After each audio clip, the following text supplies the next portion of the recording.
오늘은 산들과 하나님의 백성이라는 제목으로 같이 하나님 말씀 나누겠습니다. 우리 청년들에게 다시 한번 박수 보내드릴게요.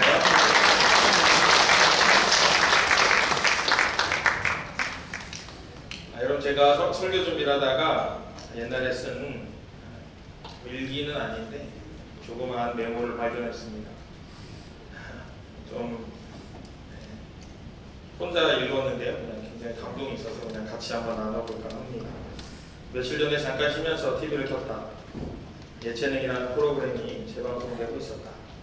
연예인들이 아마추어 동호팀과 겨루는 것을 보여주는 프로그램이었는데, 연예인팀이 계속 고전을 했는지 배드민턴 국가대표 훈련하는 곳을 찾아가서 배우는 장면이 나왔다.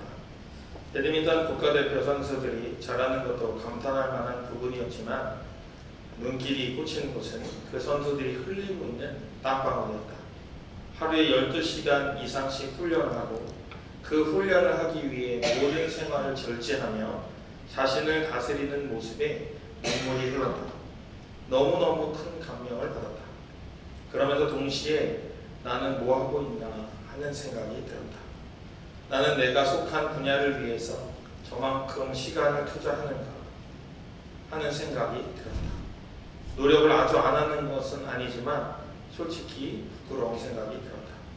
물론 그들과 비교할 수 없는 상황이 있지만, 그러나 내 스스로 주님 앞에 여전히 떳떳하지 못한 것 같아 가슴이 미어져 눈물이 난다. 주님, 저렇게 치열하게 살지 못해 죄송합니다. 이런 기록이었습니다. 괜히 어떻게 하다 보니까 찾았는데 제가 썼는데 제가 안 쓴 것 같아요. 그래서 읽어드렸어요. 제가 아닌 것 같아요. 그래서 읽어드렸는데, 여러분, 동시에 제가 이 생각을 하면서 이때로 돌아가서 운동선수들이 참 열심히 하는구나. 그래서 사도 바울이 다른 박질하는 선수들의 복음의 경주를 비유했나, 이런 생각도 해보았습니다. 동시에 이런 생각이 이어졌습니다. 그래도 내가 이렇게 부족해도 사랑할 대상이 있다는 것은 참 좋은 일이다, 이렇게 생각했습니다. 여러분, 그렇지 않습니까? 만약에 우리가 사랑하는 사람이 없다면 아마 우리는 여러 가지 어려움 앞에서 쉽게 포기하고 말 것입니다. 그러나 사랑하는 사람이 있다면 그 사랑하는 사람 때문에 온갖 어려운 상황도 헤쳐나갈 수 있습니다. 더러워도 참고 치사해도 견디고 아파도 안 아픈 척하면서 지낼 수 있습니다. 그렇게 전쟁 같은 삶을 치르고 집에 가서 사랑하는 사람들, 가족들 보면서 웃을 수 있어서 다행이다라고 생각이 드는 것이 우리가 지금 생활 속에서 겪고 있는 사랑의 모습이 아닐까 생각해 보았습니다.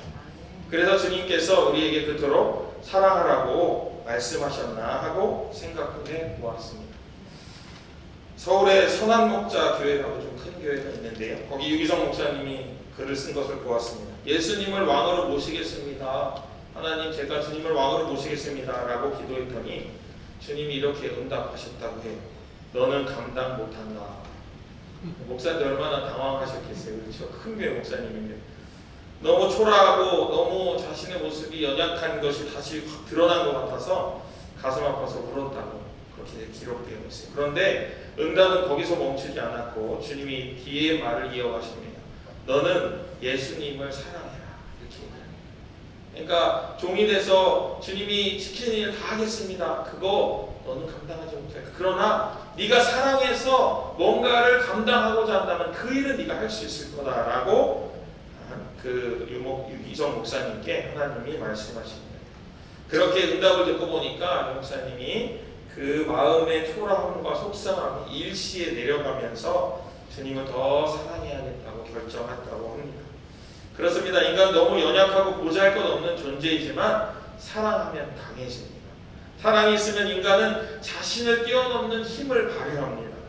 우리 그리스도인들은 분명한 두 사랑의 대상을 하나님께서 우리에게 가르쳐 주셨어요. 하나는 뭐죠? 하나님 사랑, 두 번째는 이웃 사랑. 그래서 십자가가 저 모양입니다. 세로획도 있고 가로획도 있고. 율법을 요약해도 마태복음 22장 37절 이하에 예수님이 첫째 되는 큰 계명은 하나님을 사랑하는 것이고, 둘째 되는 계명은 내 이웃을 내 몸과 같이 사랑하는 것이다 라고 이렇게 요약을 해주고 계십니다. 그런데 이것이 우리가 세상과 구별되는 거룩의 지표입니다. 세상 사람들은 하나님을 사랑하지 않아요. 세상 사람들은 이웃을 사랑하지 않습니다.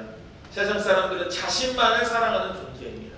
그런데 우리가 세상과 완전히 구별될 수 있는 거룩의 중요한 요건은 하나님을 사랑하고 이웃을 사랑하는 것입니다. 여러분 지금 이 시간 옆에 분들과 인사해 볼까요? 사랑합니다. 여러분 지금 이 순간 엄청 거룩하신 거예요. 지금 예배 드리시면서 옆에 분들 사랑하시니까 얼마나 거룩한지 모릅니다. 거룩은 하나님을 사랑하고 이웃을 사랑하는 것이라고 우리가 정의할 때 하나님만을 사랑하여 예배당에 있기만을 원하는 것도 거룩이 아니고 이웃만 사랑하여 매일 봉사활동을 다니는 것도 거룩이 아닙니다. 하나님께 신령과 진정으로 예배드림으로 하나님 사랑을 우리가 실천하고 또 이웃을 사랑하는 것을 우리 것을 나눠주는 것을 통해서 이웃을 사랑할 때 진정한 의미의 거룩이 우리 안에서 완성되고 이루어진다 하는 것입니다. 오늘 본문 말씀을 통해서 베드로는 이 거룩에 대해서 이야기하고 있습니다. 1장을 통해서 거룩한 생활을 이야기하였고 우리가 방금 읽은 2장에서는 하나님의 거룩한 백성으로서의 거듭난 공동체, 교회에 대해서 이야기하고 있습니다. 예수 그리스도께서는 모퉁이 돌로 자신이 직접 교회의 초석이 되셨습니다. 예수 그리스도를 머릿돌로 하는 교회 공동체의 거룩에 대해서 같이 은혜를 나누고자 합니다. 우리가 하나님의 거룩한 백성으로 거듭난 공동체로서 지녀야 할 모습이 있습니다. 한번 따라해 볼까요? 첫째는 버리는 모습입니다. 자신 있게 해주세요. 버리는 모습입니다. 1절 한번 읽어볼까요? 1절 그러므로 모든 악독과 모든 기만과 외식과 시기와 모든 비방하는 말을 버리고 이렇게 이야기합니다. 그렇죠? 나쁜 건 버리자 하는 것입니다. 악독과 기만과 외식과 시기와 비방하는 말을 버리라 이렇게 성경은 우리에게 권면하면서 악에 차서 버리는 모든 행동들이 바로 이 악독과 기만과 외식과 시기와 비방하는 말입니다. 우리가 어떤 사람에게 상처를 입었거나 어떤 사람이 저 사람이 나를 공격한다라고 느껴서 나도 저 사람을 좀 해하여야 되겠다는 악의를 품었을 때 나타나는 행동들이 바로 악독과 기만과 외식과 시기와 비방하는 거예요. 여러분 이해가 되시죠? 하나님 사랑과 이웃 사랑의 정신으로 무장하여 거룩을 쫓는 공동체에 맞지 않는 그런 모습이다. 여러분 그렇게 생각하시면 되겠습니다. 사랑만 하기에도 짧은 인생에 악독, 기만, 외식, 시기, 비방하는 것을 하기는 쉽지 않습니다. 여러분 하나만 해도 바쁘잖아요. 그런데 악독, 시기, 외식, 비방하는 말 여러 가지 하려면 힘들잖아요. 그러니까 여러분 하나만 하시기 바랍니다. 여러 가지 하기 힘드니까요. 그렇죠? 사랑하는 여러분 되시기를 바랍니다. 그래서 그러한 것들을 꼭 버려야 된다 하는 것입니다. 두 번째입니다. 두 번째는 따라해볼까요? 두 번째는 신령한 젖을 사모하는 모습입니다. 여러분 갓난아기가 엄마의 젖을 사모하여 울고 고치는 모습을 보신 적이 있으신가요? 얼마나 열정적인지 몰라요. 그 2살 정도밖에 안 된 아이가 엄마 젖을 찾아 헤맬 때의 그 열정은 정말 온 몸에 힘을 다해서 울고 머리에 땀을 삐질삐질 흘리면서 우는 모습을 우리에게 보여줍니다. 그러면서 우리는 아이에게 희망을 보여요. 아, 이런 열정으로 이 아이가 평생 살 수 있으면 정말 세상을 바꾸겠구나.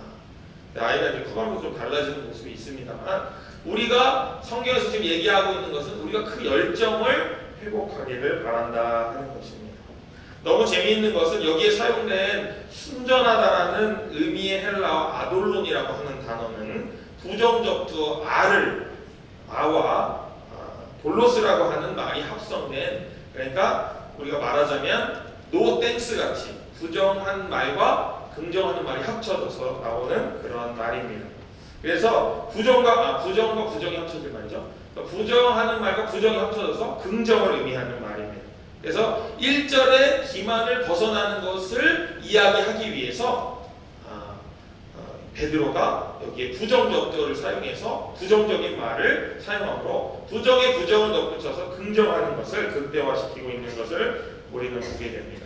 우리의 신체를 자라게 하는 것이 많은 영양분인 것처럼 순전하고 신령한 젖인 많은 말씀은 거룩한 백성으로 거듭난 공동체인 우리가 성장하도록 돕는 중요한 영양분입니다. 이렇게 간단하게 열정으로 순전하고 신령한 젖을 사모하는 것에는 단서가 붙습니다. 여러분 3절 같이 한번 읽어볼까요? 3절 읽어보겠습니다. 너희가 주의 인자하심을 맛보았으면 그리 하라. 아멘. 무슨 말일까요? 맛보았으면은 그렇게 하라. 여러분 재미있지 않습니까? 지금 베드로가 굉장히 문학적인 그 기구들을 잘 활용하면서 앞에는 아주 극대화된 부정을 이야기하고 그것을 부정하는 부정을 이야기하면서 긍정을 극대화시키면서 신령한 젖을 먹으라고 했으니까 그 단서로 너희가 분명히 신령한 젖을 맛본 적이 있으니 앞으로도 그 젖을 먹도록 하여라. 이런 흐름을 우리에게 보여주고 있습니다. 하나님의 인자하심을 맛보았다면 그 말씀이 얼마나 다른지 시편 119편의 말씀처럼 송이꿀과 같이 다른 말씀을 경험했다면 너희도 그렇게 하라라고 말씀하고 있는 것입니다. 다시 말해서 죄인인 우리가 주님의 인자하심으로 구원받은 기쁨을 누렸다면 가난하기의 열정으로 순전하고 신령한 젖을 사모할 뿐만 아니라 그것을 맛본 자와 같이 행동을 하기 바란다라고 베드로가 우리에게 권면하고 있는 것입니다.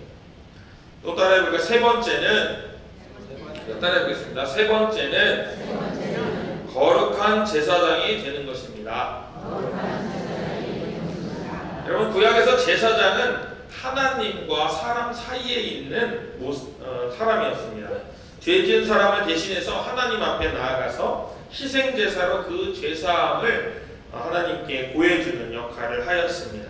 신약에 와서는 그 희생제사를 예수님이 단 한 번의 온전한 제사를 드림으로 다시는 제사를 드리지 않아도 되었고 우리 모두가 다 제사장이 되는 만인 제사장이 되어서 우리가 직접 주님께 나아가서 제사장을 통하지 않고 주님께 잘못을 고할 수 있는 새로운 신분이 되었다는 것입니다. 그래서 더 이상 우리는 제사를 드리지 않고 뭐를 드리죠? 예배를 드립니다. 예배로 모이고 있는 거예요.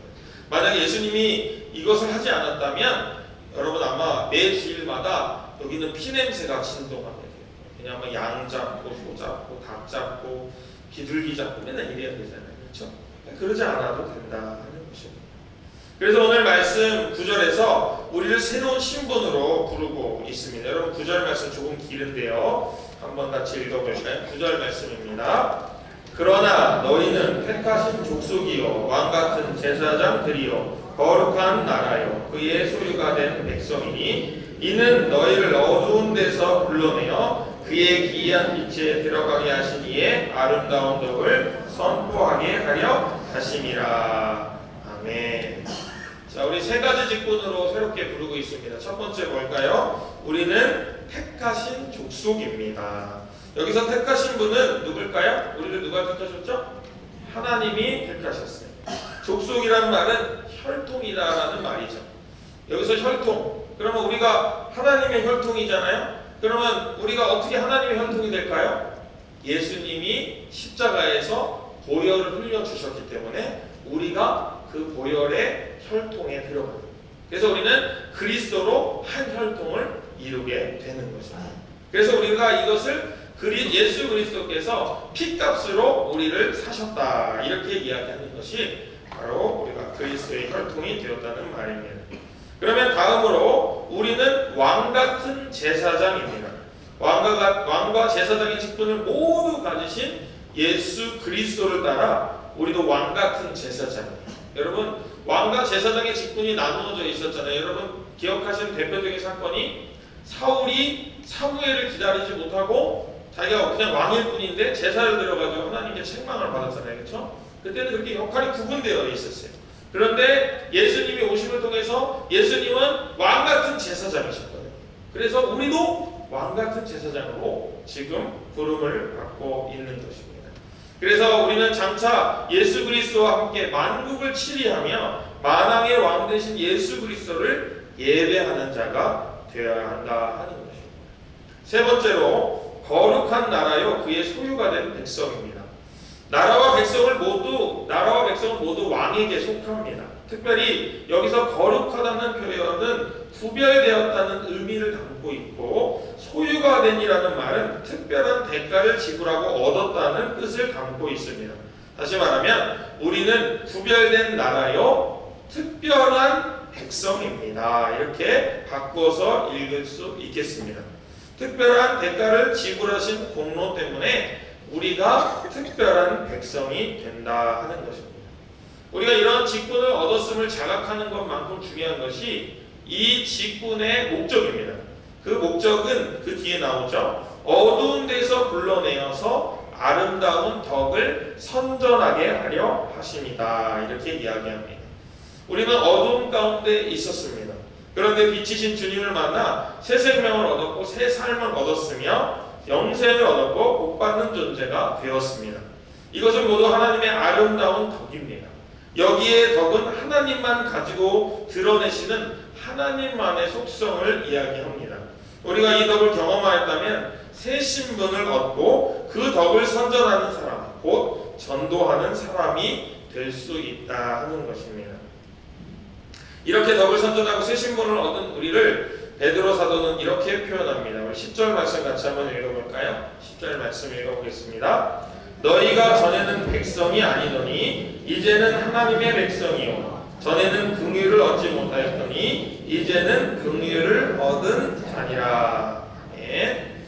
여러분, 우리가 산돌이신 예수 그리스도 위에 세워진 교회의 일원이며 거룩하다는 칭함을 받은 성도라는 말입니다.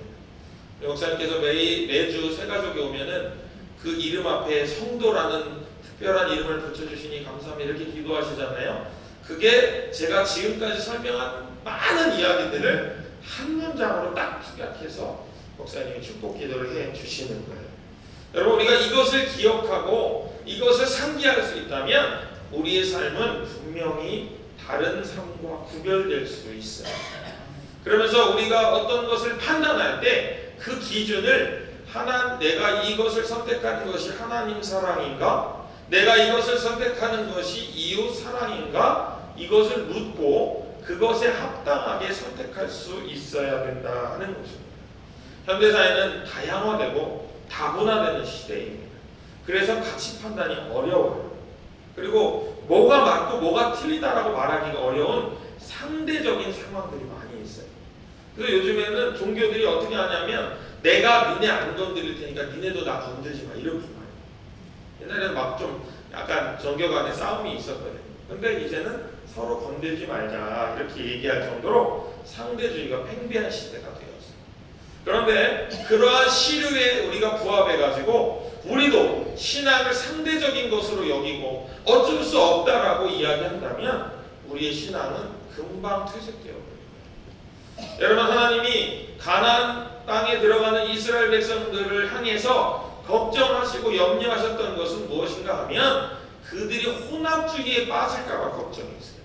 그런데 아니나 다를까 이스라엘 백성들은 가나안 땅에 들어가서 농경 문화에 정착하면서 혼합주의에 빠져버려요.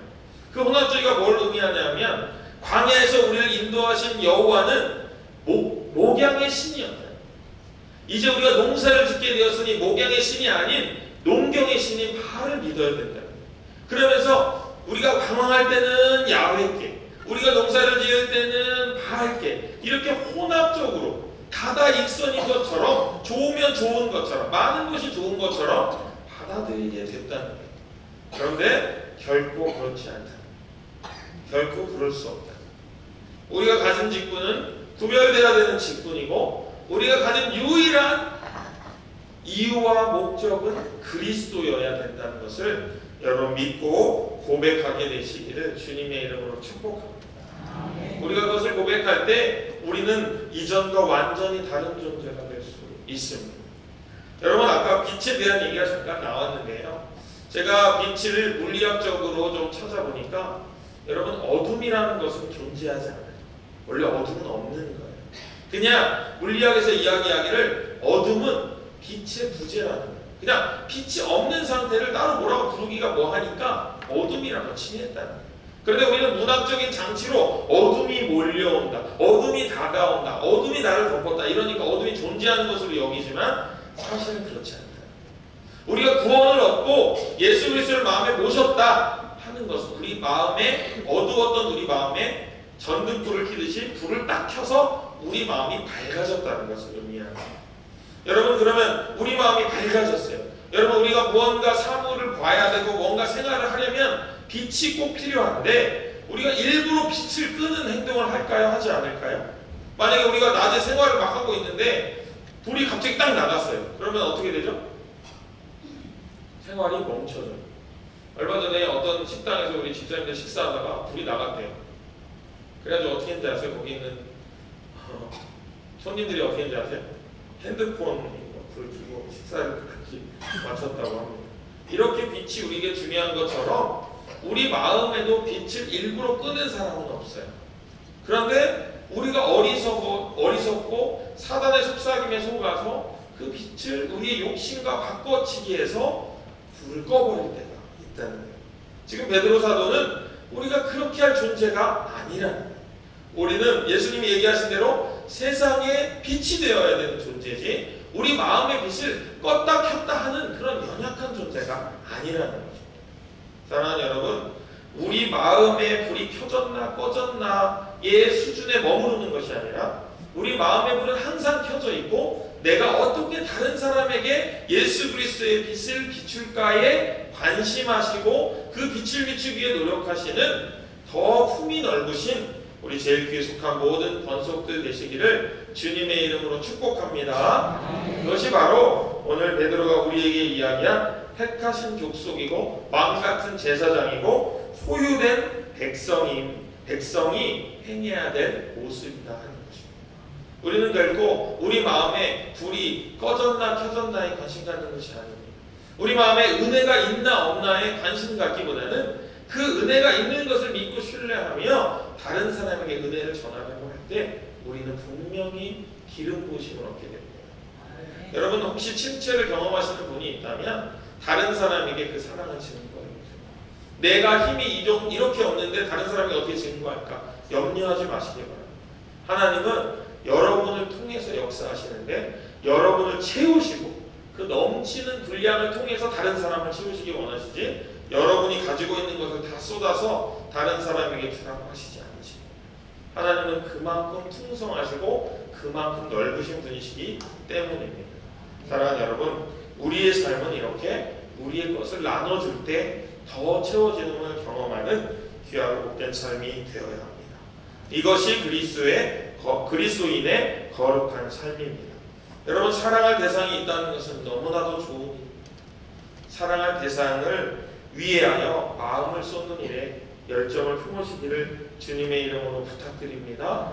그 사랑하는 존재를 더 보듬기 위해 애쓰는 그런 우리 모든 주님의 권속들 되시기를 다시 한번 주님의 이름으로 축복합니다. 우리 시간에 찬양 같이 부르겠습니다. 우리는 주의 백성이오니 같이 불러보겠습니다.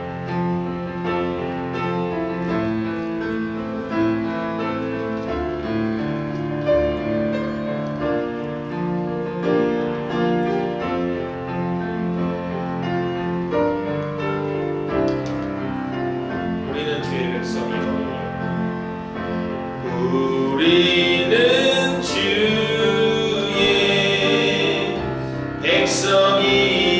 백성이오니 주의 그 큰 이름 주의 그 큰 이름 선포합니다. 이곳 어두운 세상에 빛으로